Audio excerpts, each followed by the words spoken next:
say the government is blowing billions on something ridiculous, while the country is drowning in debt, and panicked. But do you know that almost every country on Earth has debt? India, Germany, Switzerland, you name it. Even big, rich nations aren't safe from debt. Japan owes twice its entire economy, and a cool $36 trillion debt and still counting. Sounds crazy, right? So, have you ever wondered why in debt? Why don't they just print unlimited money? Is debt really that bad? And if countries owe money, who are they borrowing? And can a country be debt-free? So, in this video, we'll talk all you need to know about debt. Let's get started. What is national debt? If we mention a country's debt, we call it as national debt. National debt, also called government debt or sovereign debt, is the total money a federal or central government owes. Just like people take out loans when they need, governments borrow when they spend more than they earn. But instead of borrowing from a single bank, countries get loans from, like other nations, big financial institutions, and even their own citizens. National debt only includes central government debt. So U.S. national debt only includes U.S. federal government's debt, but it does not include local, like California or Texas's debt. Yeah, states or provinces can take debts for their own, which is different from federal or debt. National debt also doesn't include American citizens' personal debt, like credit cards, student loan, or mortgages. Now you've understood what national debt is. Your next question is, why do countries borrow in the first place? We'll cover that. Section 2. Why do countries borrow money? Why do governments need to borrow money when they can just print more money? Government prints money mindlessly. They think they have unlimited money and will spend recklessly, flooding the economy with this will cause hyperinflation, makes prices skyrocket, and crash the economy. As a result, investors will lose trust and think of the money as worthless as toilet paper. This already happened in Venezuela and borrowing, however, keeps them disciplined as debt comes with interest. This forces governments to manage their money more as they need to repay the debt.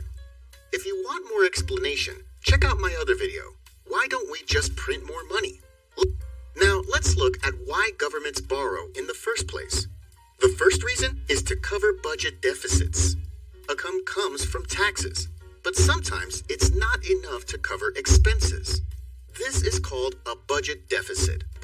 If the government collects $3 trillion in taxes, but needs $4 trillion to fund education, healthcare, and that leaves a $1 trillion gap. So what are the options? Cutting spending? That means fewer certification and underfunded healthcare. People won't be happy and will probably protest the next day. That makes life harder for everyone, and it might lead to even bigger protests. So the easiest solution is borrowing a deficit, and we haven't talked about the government corruption. Second reason is to invest in growth. Borrow is a bad thing. Imagine your country needs roads, schools, and hospitals, but the government has no money and refuses. Instead of building them now, they would have to wait years to save up. In the meantime, people struggle with bad roads, schools, and poor health care. But if the government borrows, they can build these things now, helping people sooner and improve faster. These investments can help grow the economy, which in turn increases tax revenue and eventually may pay off the debt later. Third reason is to handle crises and emergencies. Sometimes governments have to borrow. When unexpected events like wars, crises, natural disasters, or pandemics happen, they need to act fast. For example, in 2020 alone, the U.S. borrowed $3.8 trillion, which is about 18% of it for COVID-19 relief, stimulus checks, and business aid. Without this, the economy could have been worse, and many have lost their jobs. Fourth reason is to pay off existing debt. You're not the only one who takes loans to pay off.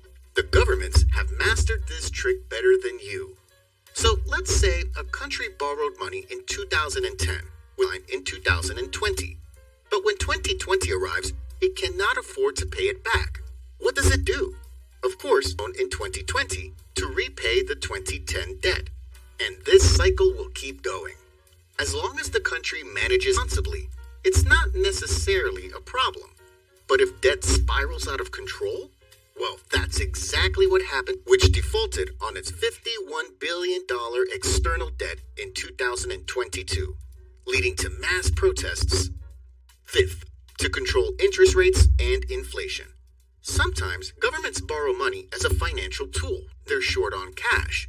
By issuing bonds, they can control inflation, stabilize their currency, and influence interest rates. Example, when inflation is too high, governments can issue bonds to pull money out of the economy, reducing inflation. And when the economy is too slow, governments can borrow more to inject more money into the economy and stimulate growth. Of course, it's not that simple, but that's the simplest logic.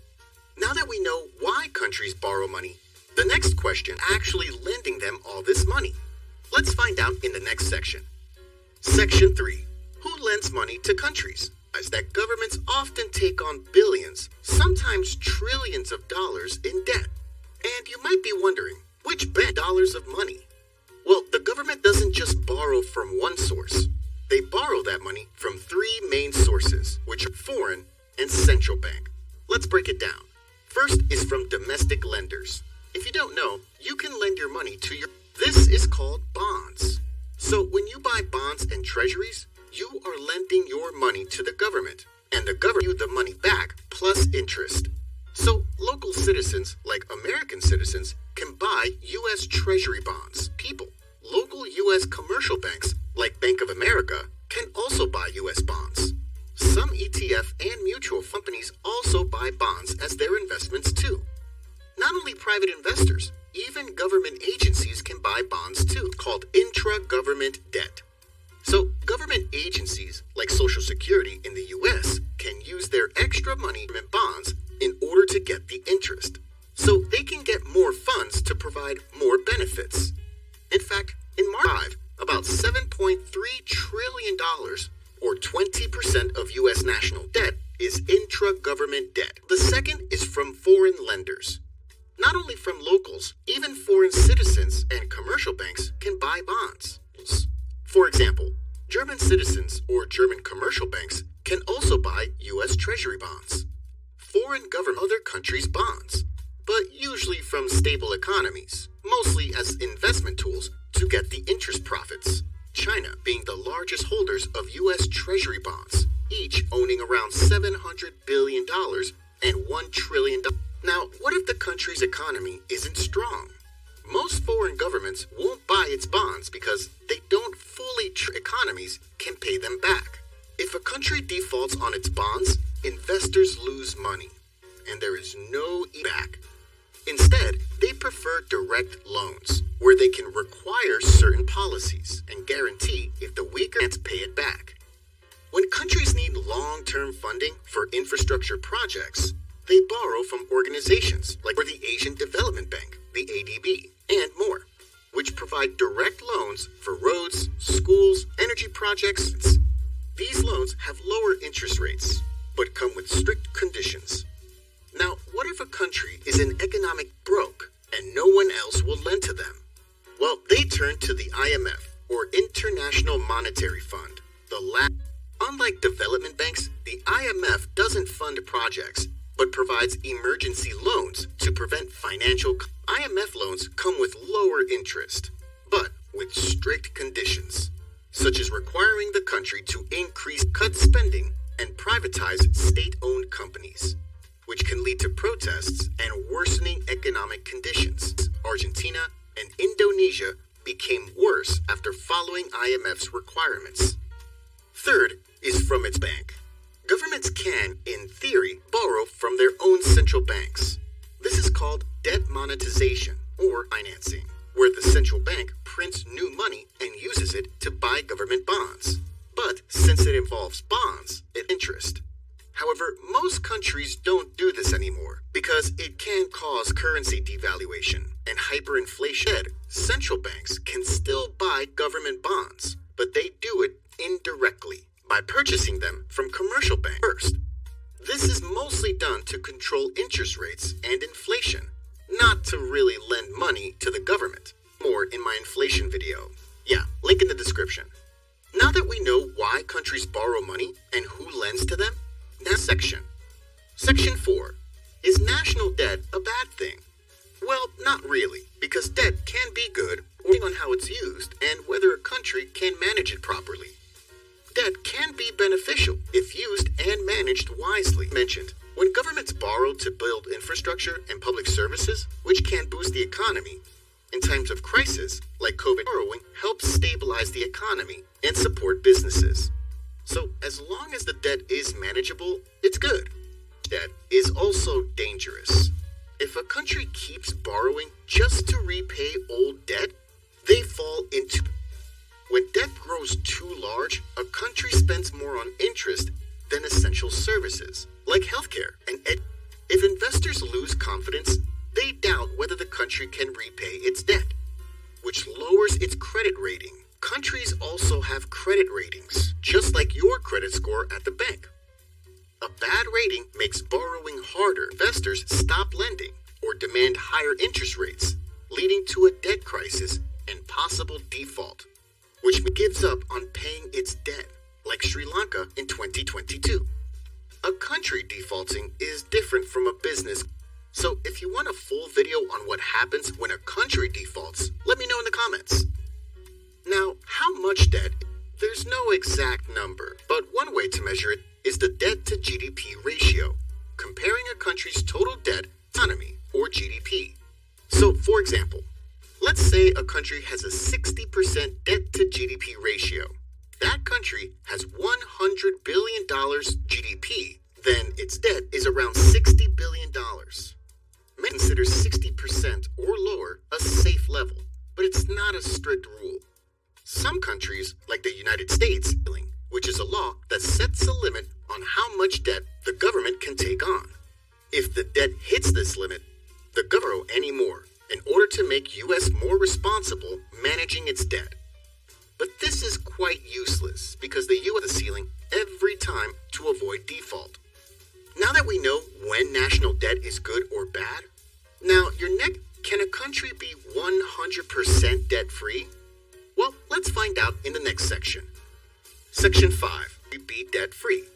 Technically, yes, but in reality, almost no country is completely debt-free. Economies, being debt-free isn't even a good idea. So, is there a country with zero debt? The answer is every country in the world has some level of debt. The closest example of being debt-free is Macau. But Macau country, it's a special administrative region of China, so it doesn't count as a sovereign nation. Macau can't free because it's tiny, with just around 700,000 people and an area about half the size of Manhattan. Macau earns billions from casinos, even more than Las Vegas casinos. And of course, we can't just turn the entire giant Las Vegas to pay off the debt. But even if a country could be debt-free, most don't even try. For if a country can manage its debt properly, debt can be beneficial for the country. Completely eliminating massive spending cuts or huge tax increases, both of which could slow down economic growth and trigger mass. No government debt also means no government bonds, which would remove a critical safe investment option. Funds rely on government bonds as a low-risk way to grow money for retirement. Without bonds, pensions would be riskier assets, making retirements less secure and financial markets more volatile. So, in conclusion, actually a double-edged sword. Used wisely, it can help a country grow and thrive. Used recklessly, economic disaster. So, next time you hear someone ask, why does our country have debt? Then you already knew the answer. About having debt. It's about knowing how to manage it. And also, maybe you're still wondering why some countries handle just fine, while others collapse, and other things about debt. Maybe that's for another video, because we're out of time. To make other videos explaining these topics, please like and subscribe. Thanks for watching.